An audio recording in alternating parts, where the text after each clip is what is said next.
Students, welcome to RSD online classes. स्वागत है आप सभी का हमारे इस YouTube channel RSD online classes में। सीरीज़ को कंटिन्यू करते हुए अब मैं चौथे टॉपिक को लेकर के आगे बढ़ रहा हूं, जिसका नाम है समाजीकरण की प्रक्रिया। तो इसके क्वेश्चंस देखते हैं। सबसे पहला क्वेश्चन है, निम्नलिखित में से किस अवस्था में बच्चे अपने समवयस्क समूह के सक्रिय सदस्य हो जाते हैं? तो जो चारों ऑप्शंस है उसमें से जो सही आंसर है वो है बी, प्रौढ़ावस्था। नेक्स्ट क्वेश्चन है, समाजीकरण वह प्रक्रिया है जिससे बच्चे और वयस्क सीखते हैं। तो कहाँ से सीखते हैं? परिवार से, विद्यालय से, साथियों से, या इन सभी से? तो आंसर आएगा डी, इन सभी से। नेक्स्ट है, बच्चों की सीखने की प्रक्रिया में माता पिता को कौन सी भूमिका निभानी चाहिए? तो इसमें है आंसर बी, अग्रोन्मुखी। अगला सवाल है, निम्न में से कौन सा बच्चे की सामाजिक मनोवैज्ञानिक आवश्यकताओं के साथ संबंधित नहीं है? तो सी आएगा, शरीर से अपशिष्ट पदार्थों का नियमित रूप से बाहर निकलना। अगला सवाल है, मानव विकास के किन दोनों के योगदान का परिणाम है? तो इसका सही आंसर है सी, वंशक्रम एवं वातावरण का। जिस प्रक्रिया में व्यक्ति दूसरों के व्यवहार को देखकर सीखता है, ना कि प्रत्यक्ष अनुभव से, इसे कहा जाता है सामाजिक अधिगम।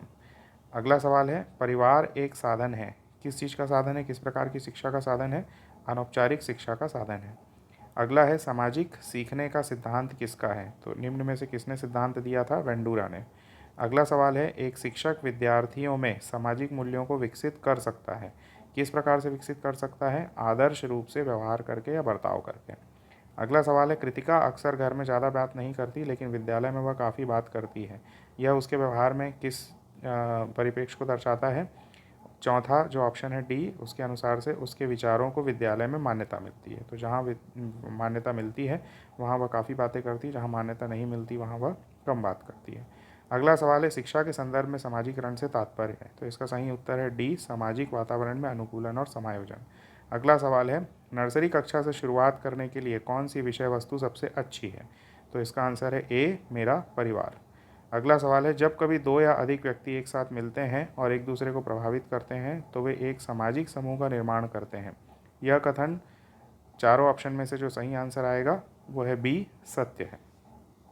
अगला सवाल है, बच्चों के सामाजिक विकास में निम्न का विशेष महत्व होता है? तो इसका सही उत्तर है ए, खेल। अगला सवाल है, निम्नलिखित में से कौन सा सत्य है? तो इसका सही उत्तर है चारों ऑप्शन में से डी, खेलना संज्ञान और सामाजिक दक्षता के लिए सार्थक है। अगला सवाल है, समाजीकरण है, इन चारों में से कौन सा ऑप्शन सही है समाजीकरण के संदर्भ में? तो इसका सही उत्तर है डी, समाज के मानदंडों के साथ अनुकूलन। अगला सवाल है, सीता ने हाथ से दाल और चावल खाना सीख लिया है। जब उसे दाल और चावल दिए जाते हैं तो वह दाल चावल मिलाकर खाने लगती है।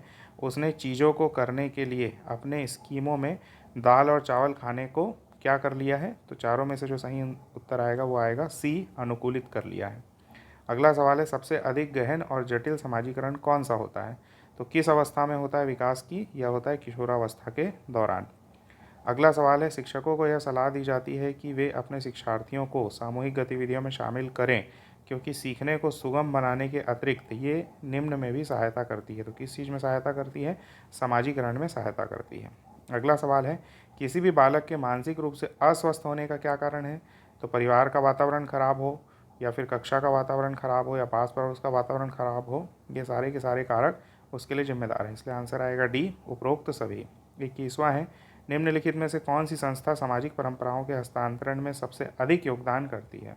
तो इसका सीधा सीधा उत्तर है पहला ऑप्शन ए, परिवार। अगला सवाल है, खाली स्थान के अलावा निम्नलिखित घटना रिकॉर्ड की विशेषताएं हैं? तो इसका आंसर है बी, यह व्यवहार का व्यक्तिनिष्ठ साक्ष्य है और इसके लिए यह शैक्षणिक क्षेत्र के लिए प्रतिपुष्टि उपलब्ध नहीं करवाता। अगला सवाल है, समाजीकरण में सम्मिलित है सांस्कृतिक संचरण और इन चारों में से कौन सा ऑप्शन है? तो इसका आंसर है बी, व्यक्ति का व्यक्तित्व विकास करना। अगला सवाल है, जनसंचार माध्यम समाजीकरण का एक महत्वपूर्ण माध्यम बनता जा रहा है। नीचे दिए गए कथनों में से कौन सा सबसे उपयुक्त कथन है इसके समर्थन में? तो इसका आंसर है बी, जनसंचार माध्यमों की पहुंच बढ़ रही है और जनसंचार माध्यम अभिवृत्तियों, मूल्यों और विश्वासों को प्रभावित करते हैं। अगला सवाल है, निम्नलिखित में से कौन सा समाजीकरण एक प्रमुख कारक है? तो इन चारों में से कौन सा आएगा? डी, यानी कि परिवार। अगला सवाल है, समाजीकरण की प्रक्रिया में शामिल नहीं है। तो कौन शामिल नहीं है? अनुवांशिक संचरण समाजीकरण की प्रक्रिया में शामिल नहीं है। इसके अतिरिक्त जो 3 ऑप्शन है वो इसमें शामिल है। अगला सवाल है, निम्नलिखित में से कौन प्रारंभिक बाल्यावस्था अवधि के दौरान उन भूमिकाओं एवं व्यवहारों के बारे में जानकारी प्रदान करते हैं जो एक समूह में स्वीकार्य हैं। तो ये जो चारों ऑप्शन है इसमें से सबसे सही आंसर है डी, माता पिता एवं भाई बहन। अगला सवाल है, निम्नलिखित में से कौन सा बच्चों के समाजीकरण की प्रगतिशील मॉडल के संदर्भ में सही नहीं है। तो चारों ऑप्शन में से बी ऑप्शन सही है। बच्चे विद्यालय में बताई गई बातों को स्वीकार करते हैं चाहे उनकी सामाजिक पृष्ठभूमि कुछ भी हो। अगला सवाल है, समाजीकरण एक प्रक्रिया है किस चीज़ की, मूल्यों, विश्वासों तथा अपेक्षाओं को अर्जित करने की। अगला सवाल है, आखिरी सवाल है ये, निम्नलिखित में से कौन सी समाजीकरण की निष्क्रिय एजेंसी है। तो चारों में से जो ऑप्शन आएगा वो आएगा डी, सार्वजनिक पुस्तकालय। तो उम्मीद है ये जो सीरीज़ है इसके सारे जो वीडियोस हैं वो आपको पसंद आ रहे होंगे। 4 टॉपिक हमने कवर कर लिए हैं। हमारे चैनल के साथ जुड़े रहिए आने वाले और टॉपिक्स के लिए, और तब तक हमारे चैनल को ज़्यादा से ज़्यादा सब्सक्राइब करिए, लाइक करिए और वीडियोज़ को ज़्यादा से ज़्यादा शेयर करिए। Thank you so much.